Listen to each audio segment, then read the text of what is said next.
vê que são estruturas gigantescas, né? Ó. Esses aqui, ó, como ele fica emaranhado. E essa forma deles, eles um entrelaça no outro. Tá? Um ajuda o outro, digamos assim. Ele não, da feita que você lança eles travam um no outro e acabam não se deslocando na presença de onda. Então, com isso, você consegue economizar concreto e ter uma estrutura que dissipe a ação das ondas. Tá? Então, são os mais conhecidos. Tem vários, né? Cada país praticamente desenvolveu o seu. E eles pagam, se você for querer construir um aqui em Belém, por exemplo, a gente até pensou em botar um tetrápode ali naquele obra do Portal da Amazônia, porque pedra é muito difícil você ter pedra aqui em Belém. Então, aquela obra do Portal da Amazônia, quem já foi lá, vê que ela é toda feita com enrocamento de pedra ao redor. E aquele enrocamento de pedra, aquelas pedras vieram de Orém, trazida de barcaça. Só que a dimensão das pedras não são muito grandes, porque é contenção só de correnteza, não é contenção de onda. Aqui no Pará vai ser difícil você encontrar isso. Você vai encontrar lá no Maranhão, você vai encontrar lá em Fortaleza. E lá em Fortaleza eles estão usando o tetrápode também. Ou pedra normal, que tem muita pedra por lá. Tá? Então, a decisão de colocar pedra ou o tetrápode é mais uma questão econômica. Se é uma região que tem muita pedra, você vai pegar pedra da natureza e colocar lá. Se é uma região que tem pouca pedra, né, ou então a pedra é muito distante, às vezes compensa fazer o bloco de concreto. Aqui tem, nessa figura aqui, ó, tem vários exemplos de vários tipos de concreto. Esse aqui é o Doulos, tá? Esse aqui é o Doulos, que é feito na África do Sul. Esse aqui, ó, eu já vi uma reportagem uma vez lá daquele hotel de Dubai, aquele da vela, e eles fizeram lá a proteção do hotel, que o hotel fica dentro d'água, né? Com esse tipo de obra artificial aqui, esses blocos artificiais. Ele é vazado, justamente para, quando a água entrar, ela perder energia. Bom, aqui tem mais outro exemplo para você, que o cara já está arrumando mais direitinho, né, para poder ficar uma coisa mais bonita, mas aqui nessa situação, ela não é muito aconselhada para proteger a onda, porque aí você cria uma superfície basicamente lisa. Claro que a onda vai perder energia. Então, essa obra aí não tem muita perda de energia por conta da posição que eles estão colocando os blocos. Se eles forem mais afastados um do outro, aí sim, como esse aqui, ó, aí você tem perda de energia. Aqui tem perda de energia, esse aqui tem. Isso aqui é meio estranho, né? Um triângulo. Cada um desses são blocos para proteção e contração da onda, tá? Para a onda justamente perder energia. Eles não precisam estar muito bem arrumadinhos, não. Quanto mais. Claro que alguns blocos desses tem que colocar com cuidado, senão eles vão quebrar na hora que você coloca em cima do outro. Bom, do ponto de vista técnico, são examinados os seguintes critérios para decidir se você vai botar um inclinado ou um vertical. Tá? Então, por exemplo, o bloco vertical ele só é recomendado quando a profundidade é maior que 2 vezes a altura da onda. Tá? A altura da onda é de projeto. Porque quando eu ponho um bloco vertical, tem aqui o solo, né? Então, tem a onda. Então, essa profundidade aqui tem que ser maior que 2 vezes o H, 2 vezes a altura dessa onda aqui. A onda de projeto, que é a maior onda que vai atuar lá. Justamente para essa onda não sentir o fundo. Ela vai, bate, volta e anula a que vem por trás, gerando o chamado clapote. Vou mostrar um vídeo para vocês sobre isso. Tá? Então, uma profundidade maior que 2 vezes o H, ela não vai sentir o fundo, então ela vai bater na paredão e voltar e anular a outra que vem. Isso é uma obra para locais profundos. Para locais rasos, como praia, aí é melhor você fazer o inclinado. Ali no Mosqueiro, não sei se vocês lembram disso, tem uma obra que ela é assim, ó. Deixa eu apagar isso aqui. Tem a praia, né? Do Morubira, né? Aí tem o calçadão lá. Bom, quando a maré está daquelas marés normais, em julho, por exemplo, a onda quebra aqui na praia, sem problema. Na maré alta, na maré baixa, e a própria praia dissipa a energia da onda. Quando a maré está muito alta, essa época agora de marés altas, abril, março, então essa onda vem, ela sente o fundo e vai e quebra em cima do paredão. Isso é uma situação muito desfavorável para a obra de engenharia, porque você sabe que água mole e pedra dura tanto bate até que fura, né? Já dizia o ditado. Então, aquela orla de Mosqueiro, principalmente ali o Porto Arthur, sofre muito com isso. Aquela praia do Porto Arthur, todo ano aquela mureta quebra lá, justamente por conta disso. A onda sente o fundo e quebra em cima da mureta, ou seja, a mureta é vertical e aqui o plano é inclinado. Então, é uma situação desfavorável. Então, lá, antes da mureta, você devia ter aqui algumas pedras para poder essa onda dissipar antes dela quebrar na mureta. Então, o que acontece lá é uma situação totalmente desfavorável. É uma obra vertical e a praia forma um paramento inclinado. Então, acaba a onda quebrando em cima da mureta e danifica com o tempo a mureta. Então, algumas soluções, em alguns lugares, por exemplo, a Praia do Leblon, no Rio de Janeiro, a Praia de Iracema, em Fortaleza, eles engordaram a praia. Engordaram a praia para poder a onda quebrar na areia e não chegar lá no muro. Lá no Maranhão, eles fizeram a mesma coisa. Deixa eu mostrar para vocês a do Maranhão aqui. Peraí, vou abrir o Google. Deixa eu atender aqui, Guilherme. Oi, Guilherme. Oi, tudo bem?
Pessoal, essa aqui é São Luís do Maranhão. Né? Essa praia aqui, ela estava sendo erodida, tá vendo?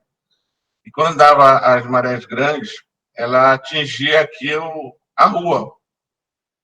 Aí o que eles fizeram? Fizeram esse espigão, né? Parece um molho. E ele acabou que começou a armazenar areia, a praia cresceu e acabou protegendo a frente da cidade lá de São Luís. Ver se eu pego uma foto aqui.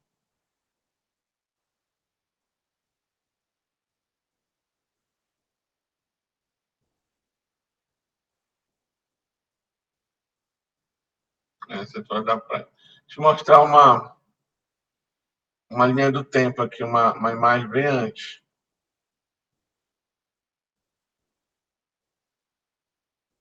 Olha como era antes. Praticamente não tinha nada, tá vendo? Quando dava as marés grandes, a onda vinha e quebrava em cima dessa via litorânea aqui, de um calçadão que tinha aqui. E essa água, inclusive, danificava as casas e podia derrubar até os prédios. Aí resolveram fazer um espigão bem aqui nesse ponto, para acumular areia, porque o sentido da areia era daqui para cá, ó. O sentido aqui, tipo, oeste para. Não, leste para oeste, né? Vou pegar uma foto mais recente. Ó, aqui já com o espigão, a diferença, né? Cadê? Deixa ele carregar um pouco.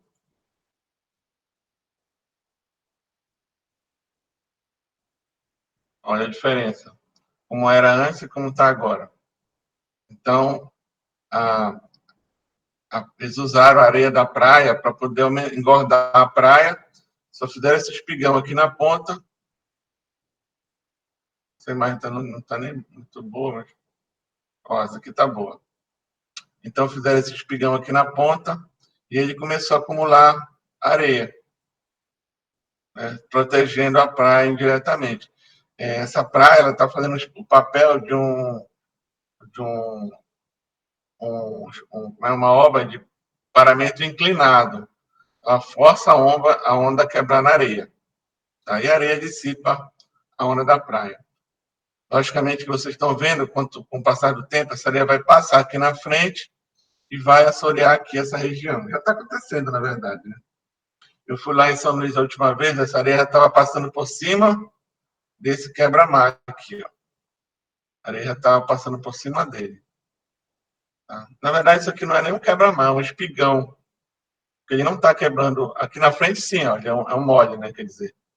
Aqui embaixo, não. Ele é mais papel de espigão, porque ele não está. Está só mantendo segurando a areia da praia. E hoje em dia, quem for em São Luís vê que isso aqui é uma atração turística lá. Deixa eu mostrar a praia de Iracema lá. Peraí. Fortaleza. Escrever logo aqui que é mais rápido.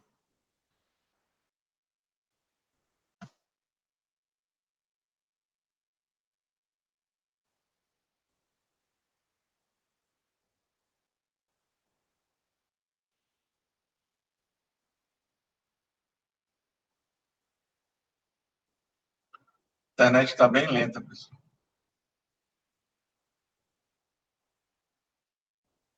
Está carregando já. Então, olha só o aspecto geral aqui.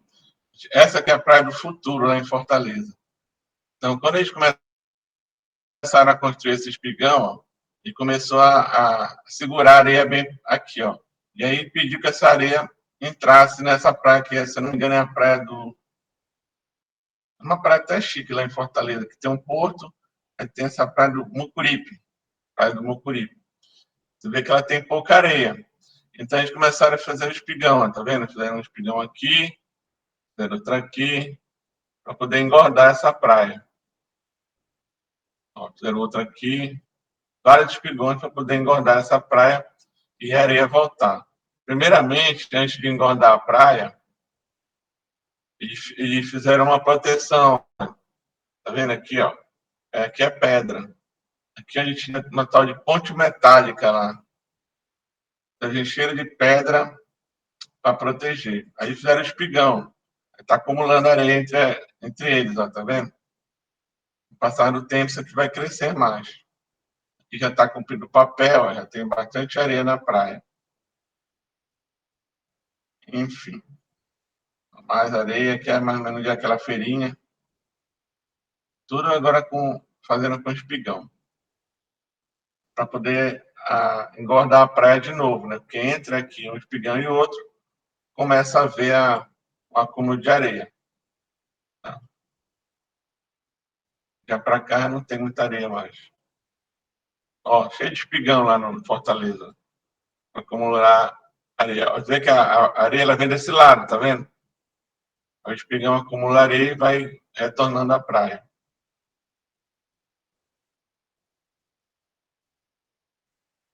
Justamente vem daqui, desse lado. A areia circula desse lado aqui, ó. A corrente costeira.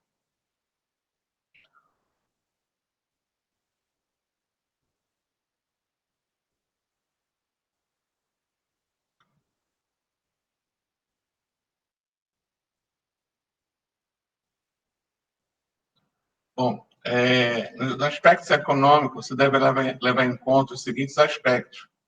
As obras refletivas, em princípio, poderão ser mais econômicas, em virtude de ter um perfil transversal menor, ou seja, gasta menos material. E as avarias em obras de abrigo só podem ser reparadas em obras do tipo quebra-mar. Em obra refletiva significa perda total da obra. Por exemplo, aqui a gente está vendo duas imagens. Um tetrápode quebrado, né? Então, você tira esse tetrápode e coloca outro, ou coloca um conjunto de tetrápodes. E a obra continua funcionando. Né? Porque ela é feita de vários cacos de pedra, de um monte de coisa. A obra refletiva, não. Aí começa aqui, a gente está vendo, na hora que rompe o muro, aí não tem jeito. Até para construir de novo é difícil, porque com a obra, as ondas em andamento, você não consegue construir de novo. Então tem que parar, fazer uma ensecadeira, uma outra obra para proteger, para poder reconstruir. Então esperar uma época de calmaria para poder reconstruir o quebra-mar. O quebra-mar com tetrápodes, com pedra, e rapidamente ele é reconstruído. Tá? Alguns critérios construtivos, você deve avaliar a distância das pedreiras, no caso de obra de enrocamento, e as condições de agitação durante a construção. Então, assim, o que vai definir o uso de uma pedra ou tetrápode é a distância em relação à pedreira, porque às vezes, no caso aqui de Belém, é muito longe as pedras.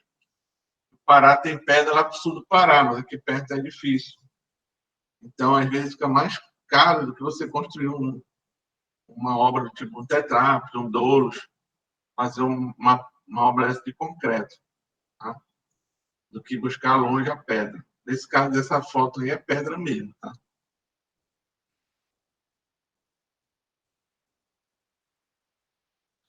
Bom, dependendo da localização e disposição das zonas, das correntes, as zonas portuárias deverão ser convenientemente protegidas, de modo a garantir o grau de tranquilização apropriado da bacia de atracação. Então, todo porto ele tem que ter um local tranquilo para operar. Um porto ele não pode ter uma onda chocando com o navio e nem ficar balançando o tempo todo. Então, o porto ele tem que desfrutar de águas naturalmente abrigadas, uma região de águas tranquilas. Por isso que antigamente se buscavam os portos internos, por conta da tranquilidade da região. Só que o navio começou a crescer de tamanho e aí os portos foram obrigados a sair para o mar. E essa saída para o mar obrigou a ter os portos fazerem obras de abrigo. Tá? E para os objetivos são feitos dimensionamento baseado em experiências, formulações desenvolvidas por pesquisadores que tratam desse assunto e que levam em consideração dois problemas básicos no projeto dessas obras: a determinação do nível de agitação, velocidade das correntes após a implantação da obra e o estudo de estabilidade de móveis e de proteção. O primeiro aspecto com base na análise de efeitos de reflexão, refração e difração das ondas, ou estudo do campo de corrente, quando se tratar de obras expostas. Tem dois tipos de obra: a obra que provoca a quebra da onda, ou a ruptura, e aquelas que são usadas para proteger o cais contra a correnteza, a erosão. Quanto à ruptura da onda, ela pode ser refletiva ou quebra-onda, né? Quanto à da ação das ondas, da corrente, a gente pode citar as obras daí da UFPA. São vários tipos que eu vou falar para vocês. A gente até viu na matéria passada o espigão de sedimentação, espigão contra corrente. São obras para deixar a área mais calma, né, em relação à correnteza, chamados guia corrente também. Os moldes provocam a ruptura da onda, né? São construídos de enrocamento, taludados, né? O talude dele é mais ou menos isso aqui, ó. Deixa eu ligar a caneta. O talude é isso aqui, essa inclinação. 1 para 3 significa 1 na vertical e 3 na horizontal. Tá? Então, eles são construídos de pedras naturais ou blocos artificiais. Os refletores de onda são um concreto armário, um caixão que você faz e enche de pedra no meio, para dar aquela inércia maior. Tá? Mas ele é um caixão de concreto. Essa imagem aqui, você vê um espigão, né, que serve também de molde contra a proteção das ondas. E aqui, olha, são guias correntes. Está vendo eles aqui? Ó? Guias correntes. É para proteção da correnteza. Para a correnteza, ou, nesse caso, o objetivo aí é afastar o canal, né, para que ele fique mais concentrado no eixo. Esse porto aí é o porto de Itajaí, essa foto aí. Você vê engraçado que a água barrenta, ela fica por cima, e a água limpa fica por baixo. Então, os moldes de proteção contra as correntes, eles são construídos por espigões, né, de elementos rochosos ou artificiais. E o dique de proteção contra as ondas são um tipo que provoca a ruptura ou dique refletor.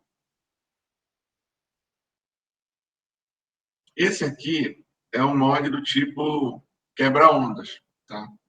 Ele força a onda a quebrar em cima dele. Tá? Ele tem esse taludamento, no caso aqui, ó, 1 para 1,5 ou 1 para 3. É isso aqui. Ó. Isso aqui é 1, aqui é 3, ou 1,5. Geralmente é a média de taludamento.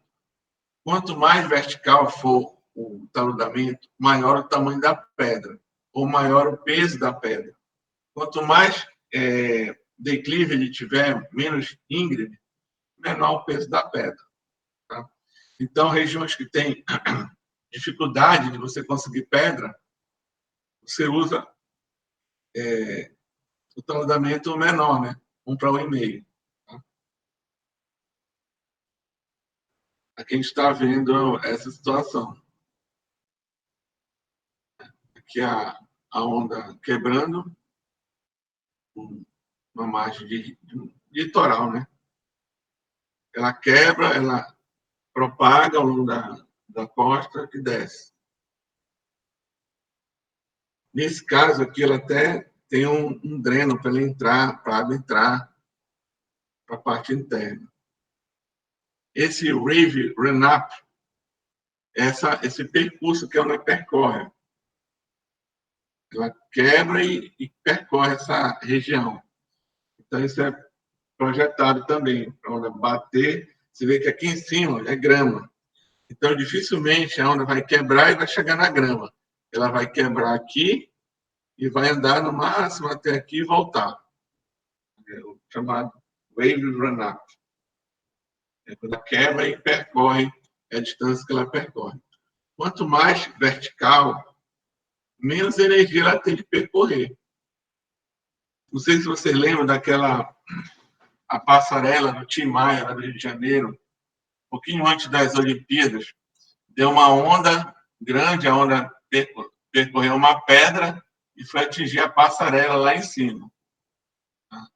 Então, uma das maneiras de você evitar que essa onda suba é criar obstáculos, tá vendo? Então, a onda vai, quebra, né, e você cria obstáculos para não percorrer muito a rampa. Ela não consegue chegar no topo da obra. Tá? Então, é uma maneira de você também reduzir esse run-up aí. Então, lá no Rio de Janeiro, eles esqueceram que a onda tem esse run-up, nem calcularam, na verdade. Eles fizeram a passarela, ela funcionou durante um tempo, até hoje parece que ela está interditada. E aí, o certo é eles terem feito, primeiro que eles tinham que segurar o fundo da passarela, que ele estava só apoiado, não estava engastado, e depois podiam ter trabalhado esse percurso da onda. Né? Não esperava que tivesse uma onda tão grande, né? E ela quebrou na pedra e percorreu a pedra. No caso, aquela pedra era uma pedra natural, ou seja, uma pedra lisa. E nem tinha obstáculos para quebrar esse run-up da onda. Outra situação é o detector de onda. Estão vendo no filmezinho aí, olha, o clapote. A onda bate, né, e volta. Quando ela volta, ela vira um clapote, que é a onda subindo, né? Ó, evita que a onda já perde energia antes de bater no muro. Então, a finalidade de um dique refletor de onda é essa. A onda vem, ó, choca, aí volta, aí tira a energia da outra, tá vendo? Gerando o capote. Aí a outra, quando vem, já vem com uma energia menor. Então, esse é um sistema de dique refletor de onda. Esse tipo de obra só pode ser usado em regiões profundas, para a onda não sentir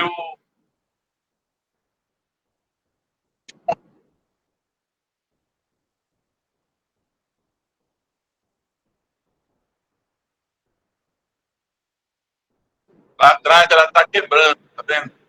Ela volta e destrói a onda que está chegando, gerando o clapote, que é essa elevação da água. Então, ela bate, volta e anula a onda que está vindo. Tá? Mas só é viável para locais profundos, tá? Para que a onda não quebre com toda a energia dela em cima do muro. Então, o clapote ele dissipa a energia da onda. Claro que ele não dissipa toda, mas eu diria que 80% ele dissipa. Tá? E a onda vem mais fraca e bate no muro e volta. E ela não quebra, a forma dela avança, encosta no muro, né? Às vezes gera um capote no muro, mas aí ela volta e quebra a onda que está vindo de encontro. Então, essa é a função do dique refletor de onda. Como eu falei lá em Mosqueiro, quando as ondas crescem, elas vêm, encontram a praia, né? Aí ela vai e quebra, só que ela quebra com a energia toda dela em cima do muro, né? Gerando aquela explosão de água para cima. Aí isso, com o tempo, acaba destruindo o muro, porque ele não é feito para receber toda essa energia. Tá?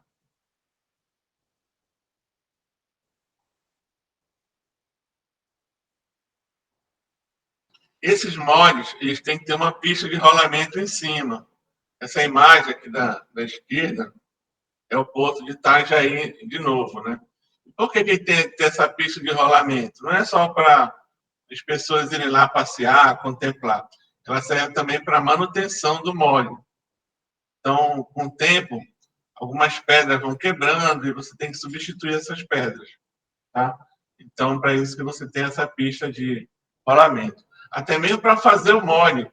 O mole é feito com equipamentos, ou com caminhão basculando, ou com um trator que pega a pedra e vai colocando ela no local apropriado. Tá?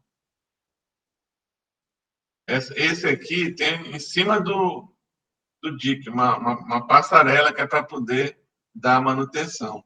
Nesse caso aqui, olha, da esquerda, da direita, quer dizer, você tem duas situações. Um dique vertical, né?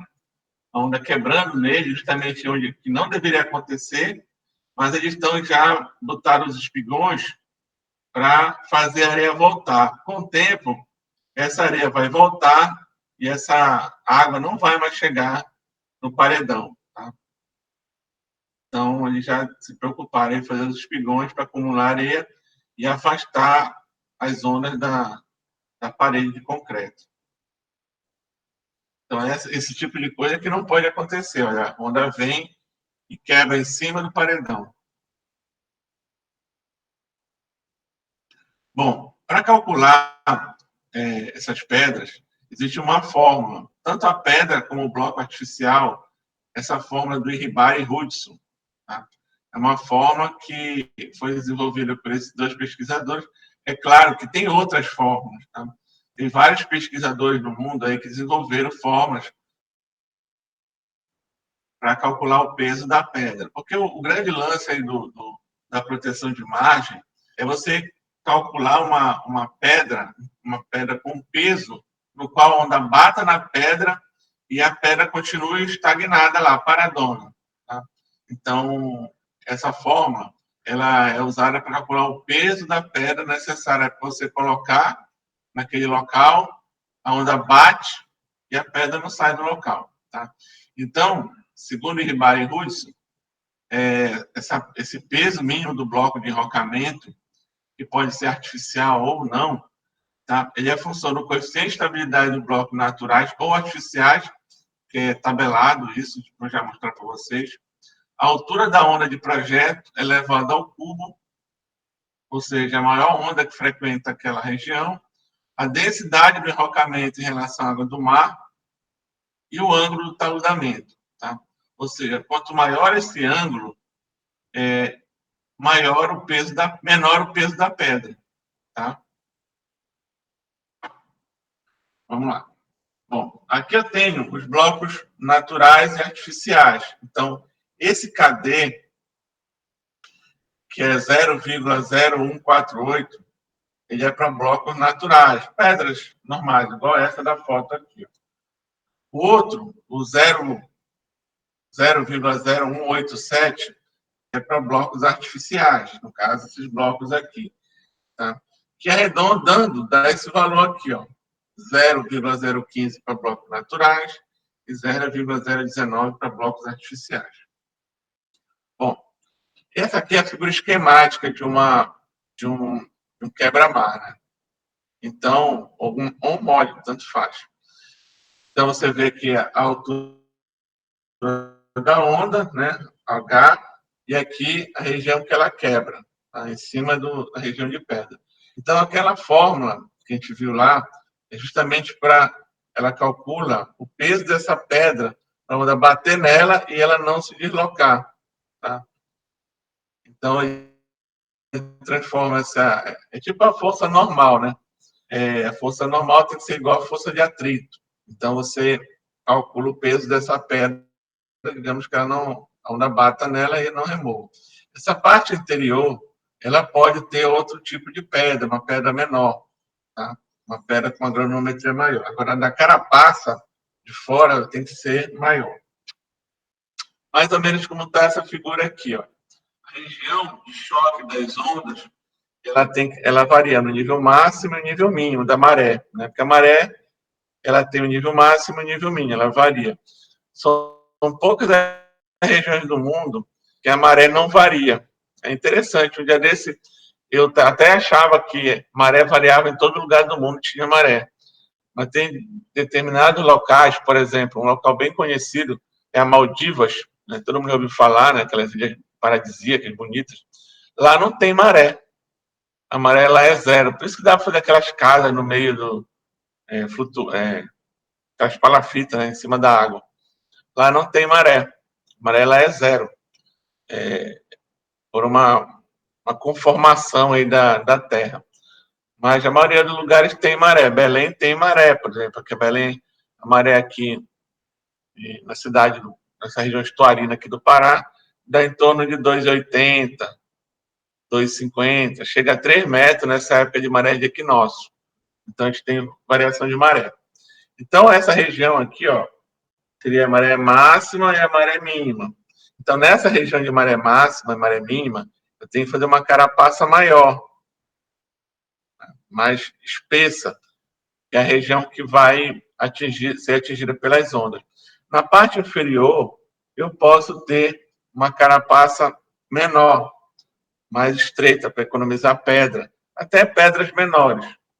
Entretanto, eu diria para vocês que é muito difícil você conseguir isso. Tá? O que se faz normalmente é fazer toda essa obra aqui com pedras do mesmo tamanho. Tá?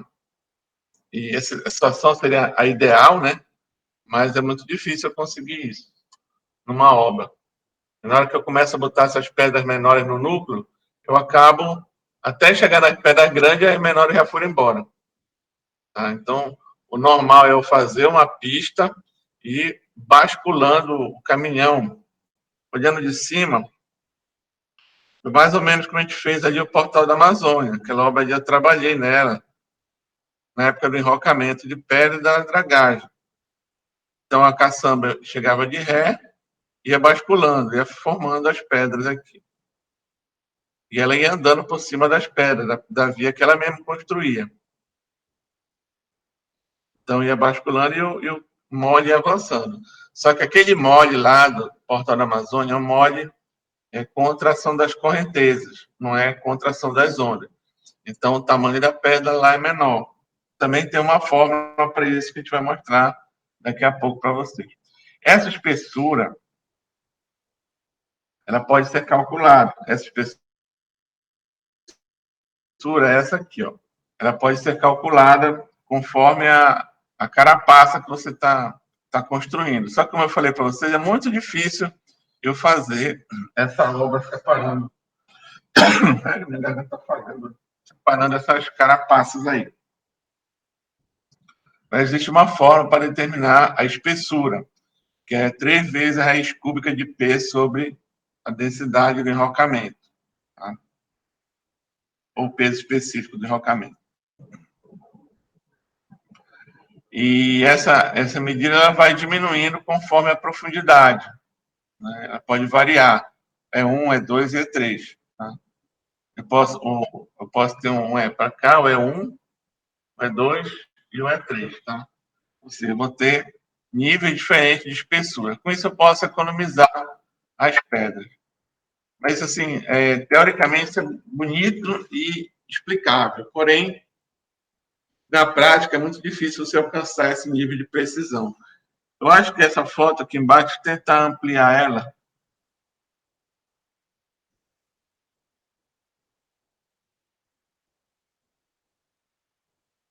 Não estou conseguindo ampliar. Mas parece que é um caminhão, que eu estou até... Estou sem óculos, não dá para ver direito, mas parece que é um caminhão basculando aqui embaixo. Parece que é um caminhão, mas não dá para ver direito.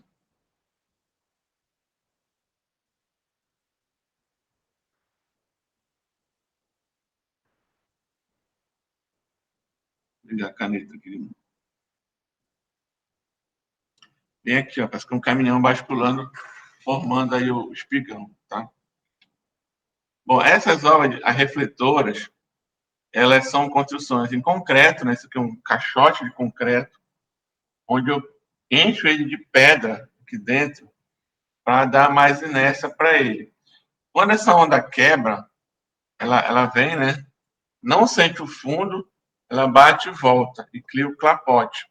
Essa onda ela não pode, nem nesse nem no outro, passar por cima do quebra-mar, senão ele pode destruir o quebra-mar. Tá? Então, ela é feita com uma base, né? Uma base de pedra, tipo um alicerce. Em cima desse alicerce é feito esse enrocamento desse bloco. Oi? Para mim está aparecendo só o slide aqui. Qual slide? Está aparecendo o slide ainda da fórmula para o cálculo do peso de blocos. Não é? Eu estava até estranhando o que o senhor estava falando. Deixa eu sair e entrar de novo, peraí.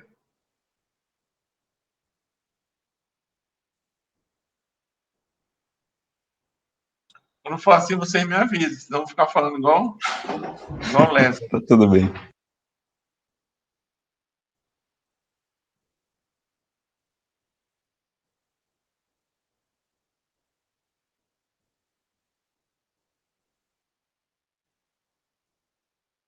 Ela parou aqui, foi? Parou bem aí, professor? Ah, tá. É que eu falei um bocado já, então. Então, eu estava falando, recapitular, né? Então, essa fórmula aqui, ela trata dos blocos de enrocamento e ruptura de onda, né? Aquele espigão ou molde inclinado, ou quebra-mar inclinado. Então, é função desse KD, né? Vou botar aqui a canetinha. Eu expliquei o KD, a altura da onda ao cubo, densidade do enrocamento e o ângulo, né? Que é esse ângulo desse taludamento aqui, tá? Quanto maior esse ângulo, maior o peso da pedra, logicamente você vai ter, então, um bloco muito maior de pedra, mais difícil de transportar. Quanto menor esse ângulo, menor o peso da pedra. Aí vem o outro item, que é o item desse KD aqui. Ele é dado por essa a convenção, digamos assim. O pesquisador ele estabeleceu para o KD 0,015 para blocos naturais, 0,019 para blocos artificiais. Então, na verdade, o grande segredo dessa obra é justamente o peso da pedra. Então, você tem que estudar a altura máxima da onda, verificar o bloco, o tipo de pedra que você vai usar, se você vai usar pedra natural ou pedra artificial, e a densidade da pedra, porque tem umas pedras que são muito leves, né? E tem outras pedras que são bem mais pesadas. Então, com isso, você calcula, entra nessa forma e calcula o peso da pedra. É claro que você, na hora que você vai colocar essas pedras, jogar uma em cima da outra, você tem que jogar pedra com tamanho mais ou menos iguais, tá? É difícil você encontrar na natureza pedra de tamanho semelhante. Você procura quebrar as pedras de maneira igual, para você poder ter uma homogeneidade maior na sua obra. Tá? Ou usa o bloco artificial, que esse é padronizado. Aí varia a questão do KD, tá? Esse KD é para natural e esse aqui para artificial. Aí eu estava falando do paramento inclinado, né, da altura da onda, quebrando no paramento inclinado, onde você tem aí diversas situações onde a altura da onda ela tem uma faixa para atuar junto ao paramento inclinado. E essa faixa ela é determinada pela variação no nível d'água, no nível de maré. A maré máxima e a maré mínima. Eu digo maré porque essas regiões aí de quebra-onda, elas sofrem efeito da maré, né, que é um fenômeno do mar. Então, por exemplo, você não tem quebra-onda lá em Santarém, lá em Manaus, porque lá não tem onda. Tá? Tem onda pequenininha, mas não chega a ter necessidade de um quebra-mar, né, um quebra-onda. Então, essa faixa de atuação da maré, ela te dá uma possibilidade de eu ter várias espessuras no meu quebra-mar. Ou seja, na carapaça, onde vai receber maior impacto, eu posso ter uma espessura maior. E naquela que eu não vou ter impacto nenhum, eu tenho uma espessura menor daquelas pedras grandes. E no núcleo, eu tenho, então, as pedras menores. Tá? Então, é mais ou menos a disposição das obras. E eu posso, como eu estava falando, eu posso calcular essa espessura. Tem formas para calcular todas elas, da primeira até a última. Eu estava mostrando aqui, olha, o caminhão fazendo eu acho que é um caminhão aí, basculando a pedra, no caso, construindo um molde. Então, é muito difícil eu construir uma obra dessa, assim, separando por camadas. O que as pessoas fazem, normalmente, é bascular de um tamanho só, né? E vai construindo o molde, vai avançando ali no meio do mar. Tá? E vai ajustando com a reta escavadeira.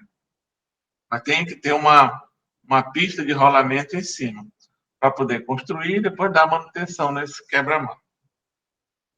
Esse aqui, como eu estava falando para vocês, é o... esse aqui já até salvou meu rabiscado. É o refletor de onda. Tá? Então, ele trabalha com a onda acima, ela não sente o fundo, então ela não quebra, ela vem, bate, volta e anula a outra que vem por trás. Injetor de concreto é um caixote de concreto armado, tá? E para nós aqui da engenharia naval, a gente não vai calcular ele, né?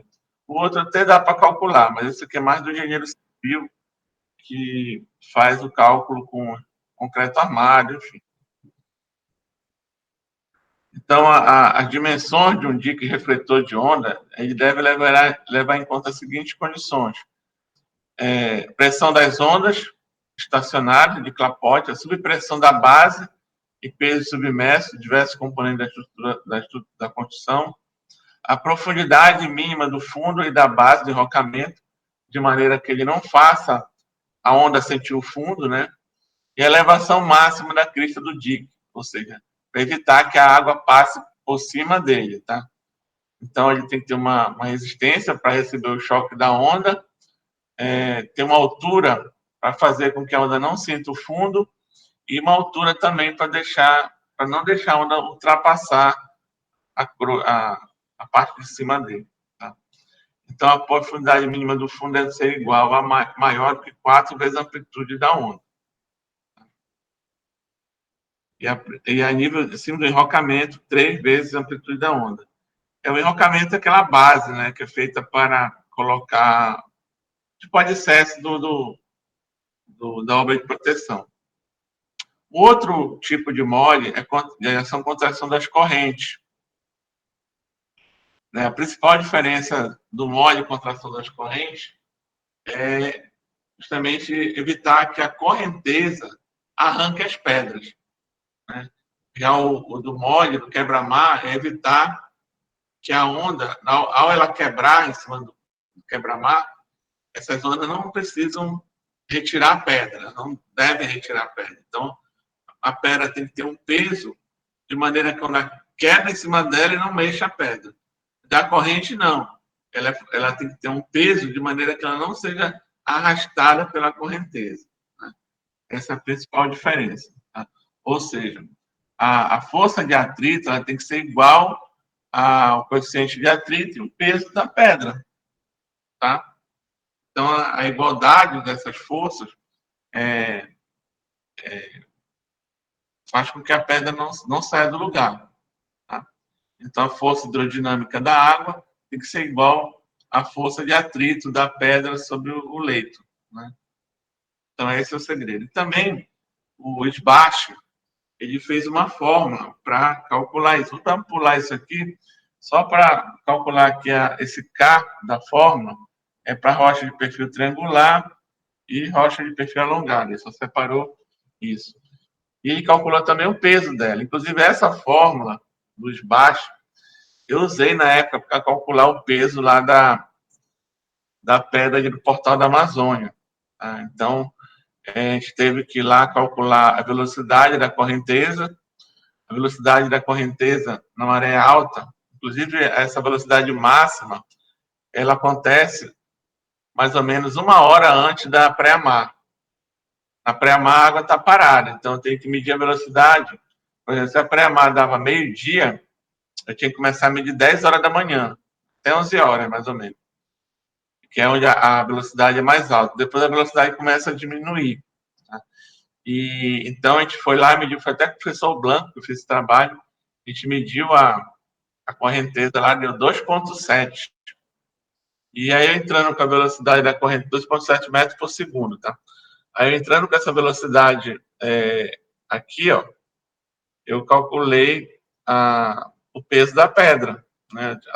O G é a aceleração da gravidade, o K é o coeficiente dimensional, se a pedra é de coeficiente alongado ou não. Isso aqui, o lambda R, é o peso específico do bloco, né? Ou seja, a pedra que eu vou colocar lá. Tá? E aqui é uma relação entre o bloco e a água ao cubo. Então, substituindo os valores nessa forma, eu acho, então, o peso da pedra. Logicamente, enquanto o peso da pedra da ação contra as ondas é da ordem de toneladas, 2, 3 toneladas, o da ação da correnteza, às vezes, é 300 quilos, 500 quilos. É uma pedra muito mais leve. Tá? Então, é muito melhor de transportar essa pedra. E dificilmente se usa blocos artificiais, porque os blocos artificiais são muito pesados. Isso acaba saindo muito mais caro. Então, quando a gente estava fazendo aquela obra do Portal da Amazônia, se vocês forem lá, procurem ver como é que ela é feita, né? Hoje em dia, aquele onde tem o passeio das pessoas, a pracinha lá, aquela área era toda revestida era a carapaça, né? O caminhão basculante andar em cima.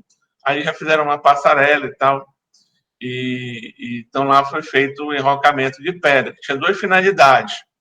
A finalidade externa, ele foi feito assim, ó. A finalidade externa era evitar que a correnteza arrastasse as pedras, e a interna era conter o aterro, que foi feito. Né? Inicialmente, o que foi feito antes?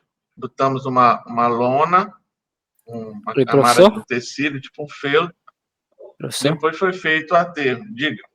Ainda o senhor está apresentando a tela Dix refletores de onda aqui. É essa que o senhor tá? O senhor tá tipo meio que fazendo desenho, mas não tá aparecendo aqui. Tá Dix refletores de onda ainda no slide.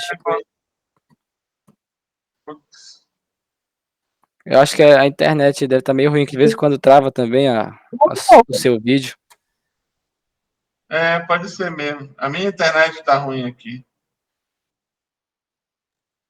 Deixa eu entrar de novo, peraí.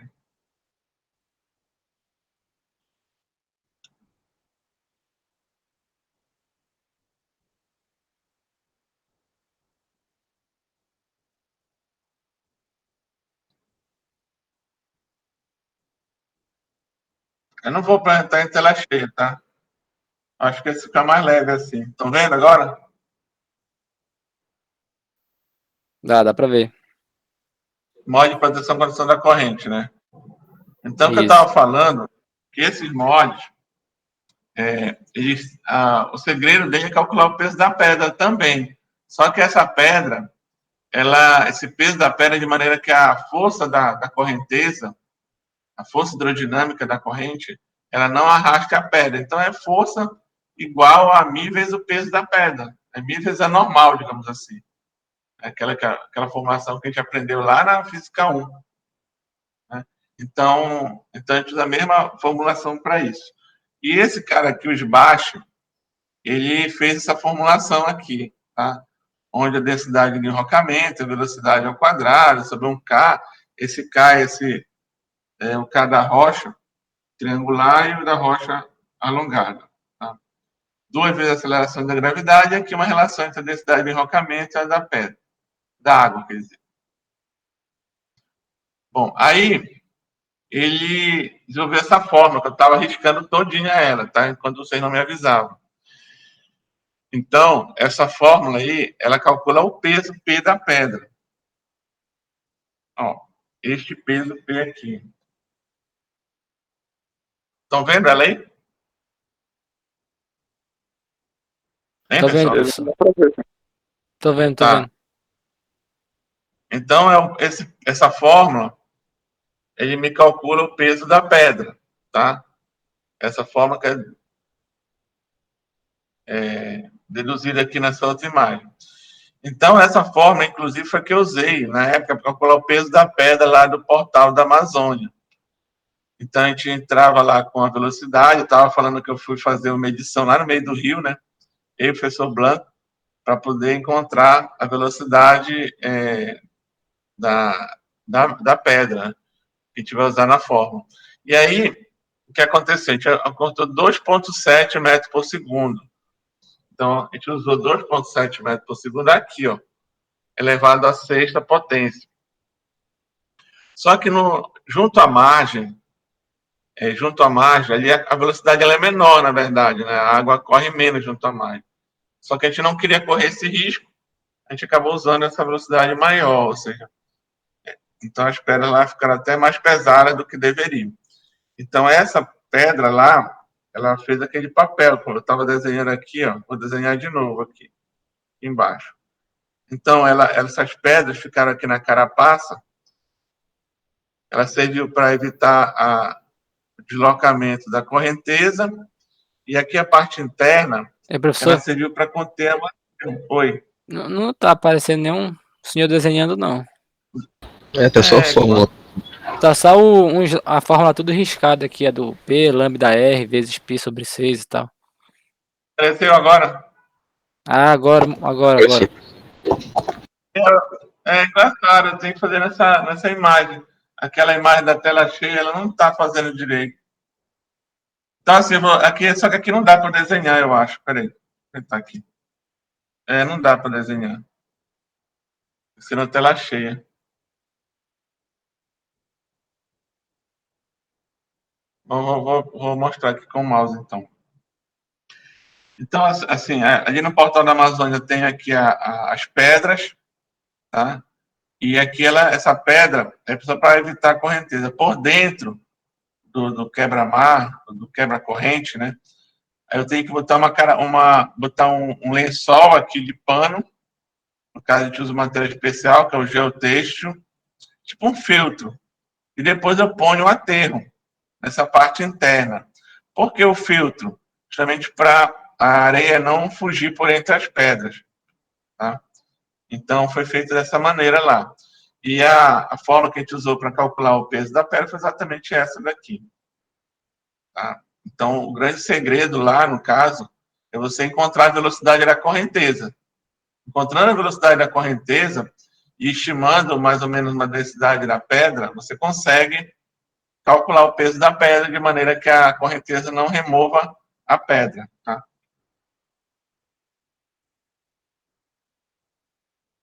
Bom, aqui tem um exemplo. Tá? Aqui tem um exemplo da... Estão vendo o exemplo aí? Sim, Sim, professor. professor. Sim, professor. Então, eita, eu botei a tela cheia agora. Dá para ver a tela cheia? Não, fica aparecendo a tela normal ainda. Agora tá, não tá? Então, Não, esse exemplo é exemplo de cálculo. Não, da tela normal não tá? tá aparecendo normal o slide, mas não tá em tela cheia. Tá aparecendo os slides lá na lateral e tudo mais. Dá Então, pra ver. exemplo 1, mod de enrocamento. Uhum. Tá bom, Sim, então sim. vou nele, tá? Então, esse mod, ele está mostrando o quê? É o primeiro exemplo de aplicação da fórmula, aquela fórmula da ação contra a corrente, a ação das ondas, tá? É do Hibari-Hudson, aquela fórmula que esse Hibari-Hudson desenvolveu. Então, eu tenho, para calcular o peso da pedra, eu vou substituir aqui o KD, né? Ou seja, enrocamento de pedra natural. O H, a onda, é 3 metros, tá? O DR, a densidade do enrocamento, é 2,2, tá? O ângulo da inclinação, tá? Não está aqui, mas já está dado direto aqui, ó. Seno de alfa com cosseno de alfa, tá? Então, eu substituo isso na forma e vou encontrar um peso de uma pedra, tá? Esse ângulo é aquele ângulo dado, imagina um triângulo, né? É o ângulo do triângulo, tá? Do talude. É ruim que eu não consigo desenhar aqui.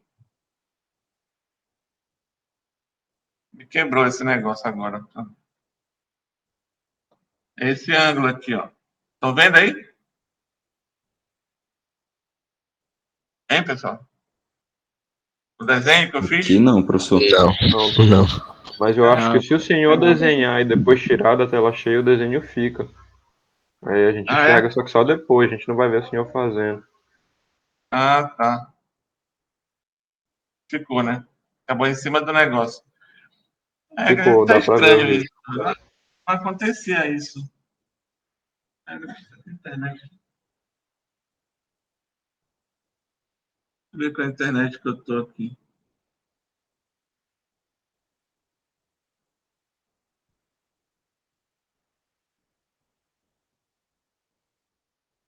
Professor, eu acho que isso não é problema de internet, não.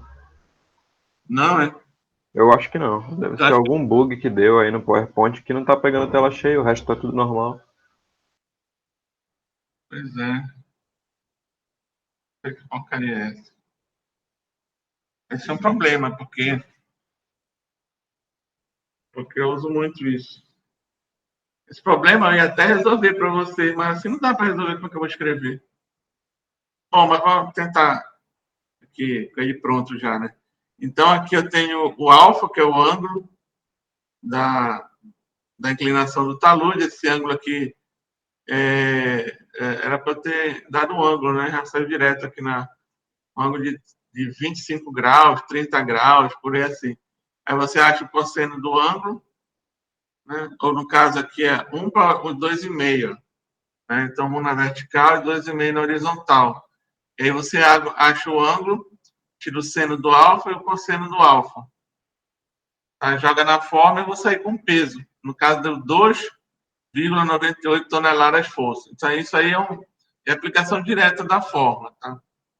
Esse caso aqui é do esbaixo, né? Aquela forma da correnteza. Tá? Então, aqui eu tenho a densidade de enrocamento da pedra, 2,2, da água, que é 1, né? A velocidade média, 6 nós, que é 3 metros por segundo. É mais ou menos o daqui do Portal da Amazônia. Então, o K08, que é uma rocha não é nem ondulada, nem triangular, né? É uma rocha mais ou menos. Então, o K é 0,8, mais para ondulada. E o G é a atração da gravidade. Então, olha a diferença. Deu uma pedra de 126 quilos. Imagina, 2 sacos de cimento, mais ou menos. Então, assim, a velocidade da correnteza, ela não consegue arrastar uma pedra com esse peso, tá? 1,26 kg. Então, o cálculo é muito simples, né? É a substituição direta nessa forma. Então, você tem 2 tipos de cálculo. Primeiro, é para que a onda não remova a pedra, tá? Ela quebre e não remova a pedra. E o segundo é para que a onda não remova, que a correnteza não remova a pedra, tá? Então, é só substituição. Eu vou pedir na prova de vocês um dos 2, tá? E vocês vão calcular para mim e me mandar no WhatsApp.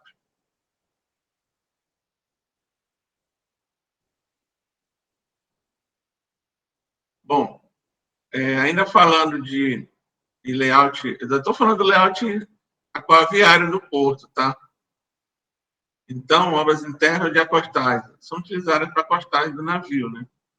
As usuais são os cais, o óleo de atracação, trapiche, as pontes de atracação. São obras que fazem parte do layout interno. O quebra-mar, o guia-corrente, eles também fazem parte do layout aquaviário. Tá? Esses duque-dalbas, ou dolphins de amarração, nesse caso aí é o de Miramar, né? Então, você está vendo aí os dolphins são esses aqui, ó. Aqui embaixo. Meu mouse deve estar mostrando ele bem aqui, ó. São dolphins de atracação. Outro bem aqui, ó. Já maiorzinho. Esse que está na figura aqui ao lado, eles são boias de amarração. Tá? Hoje em dia se usa muito para amarrar barcaça de fundeiro aqui na Amazônia. São chamadas monoboias. Mas também elas servem para atracar navio de combustível. Como esse aqui, ó. Aqueles navios grandes, os VLCCs, eles não conseguem atracar no litoral. Então, eles ficam ao largo e bombeiam o combustível através dessas boias. Petróleo, combustível através dessas boias até o continente. E amarra na boia, bombeia para a boia bombeia lá para o continente. São chamadas monoboias. Aqui eu tenho o exemplo do cais, né? Você leva a parte terrestre adiante até fazer o cais para a atracação do navio. Muito usado hoje para navios porta-container. Depois vem o cais escavado, nós já falamos sobre ele, as dársenas, né? Molde de atracação. O que mais que vem aqui? Trapiche. As pontes de atracação. Aqui é o Porto de Belém, no caso, né, que tem um cais de peso. Tá? Então, elas são construídas no interior dos portos para usar para a operação de carga e descarga. Antigamente, todos os portos tinham esse cais de peso. Né? Ele servia como contenção do terrapleno, né, que é um cais de peso apoiado no fundo, e serviam também para atracação de navio. Essa imagem aqui é lá da Estação das Docas. Ainda tinha um cabeça de amarração aqui, ó, a doca de peso. E aí depois vem as obras leves, os carros leves. Esse aqui é o porto lá de Santarém, onde é tudo sob estaca, né? E aí você tem um tabuleiro de concreto em cima. Então, elas são os tipos de obra para atracação de navio.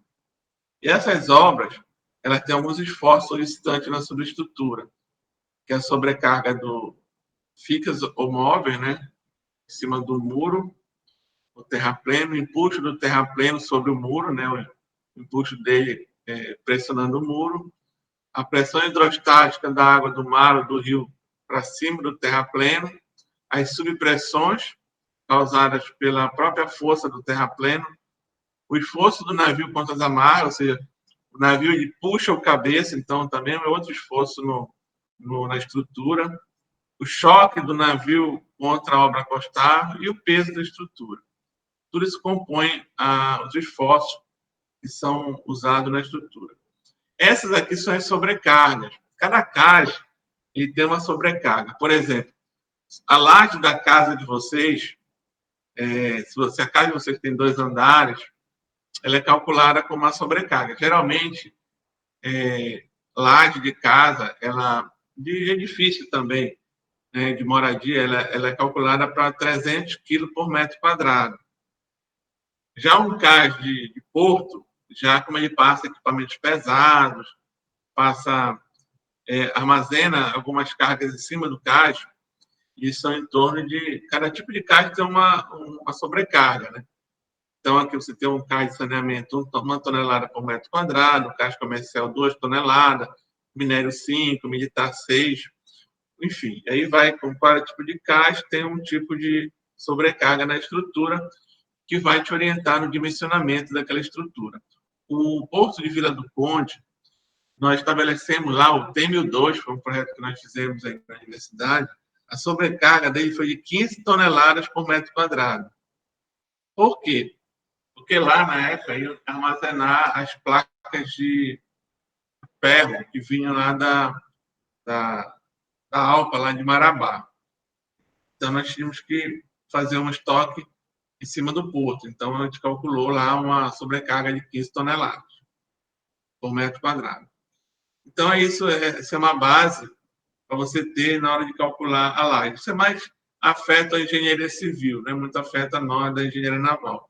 Mas é importante que a gente tenha esse conhecimento, porque, por exemplo, o Porto de Belém, quando ele foi projetado há muito tempo atrás, mais de 100 anos atrás, o piso dele não era para receber a carga que ele passou a receber.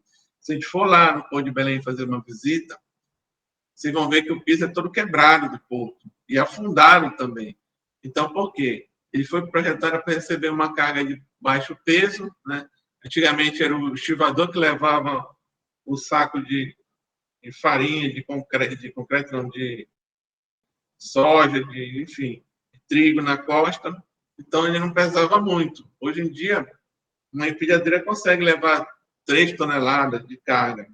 O caminhão passa ali levando 30 toneladas. Então, acaba que danificou todo o piso do porto. E o porto não foi projetado para isso. Tá? Então, é importante que a gente tenha mais ou menos a função do porto, calcular o peso da carga e o tipo de piso que você vai usar lá para resistir às pressões da carga sobre o terrapleno.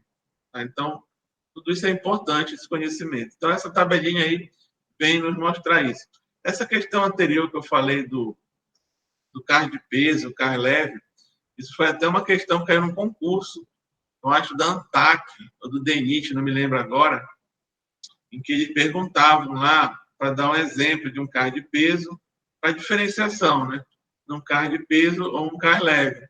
A diferença é que o carro de peso ele é construído para receber ele é um arrimo do terrapleno, né? O peso próprio dele garante a estabilidade da estrutura. E o carro leve não. O carro leve é uma obra em que a resistência das peças é que garante o peso da estrutura. Então, você vê que é um cais sobre estacas e um tabuleiro. Tá? Então, toda essa estrutura tem que garantir o peso sobre ela. Já o carro de peso, não. A vantagem do carro leve é que eu posso dragar. As estacas, como a gente está vendo aqui, elas estão cravadas a uma altura, uma profundidade de embutimento, né, dentro da terra de 20 metros, 25 metros, 30 metros de embutimento. Então, eu posso dragar. Já o cais de peso, ele está assente numa base de um alicerce. Então, quando eu vou usar essa base, eu vou dragar uma profundidade abaixo dessa base, essa base pode desmoronar e o cais de peso vir para dentro d'água. Como já aconteceu no Ver-o-Peso. No Ver-o-Peso já desmoronou esse cais, justamente por conta de uma dragagem que foi feita, aprofundamento foi feito no CAR de Pôr de Belém, e aí houve um desmoronamento do CAR de Ver Peso. Tá bom, pessoal? Pessoal, eu vou ficar por aqui hoje, tá bom? Vou tentar ajeitar esse negócio do PowerPoint para a nossa aula ficar mais interessante, tá? Então, bom dia para vocês, pessoal. Até quarta-feira. Tá? Beleza, Beleza, professor, valeu. Alguém quer professor. Beleza, pô. Bom dia. Bom dia. Bom dia, professor. Bom dia, professor. Até a próxima.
Yusuke!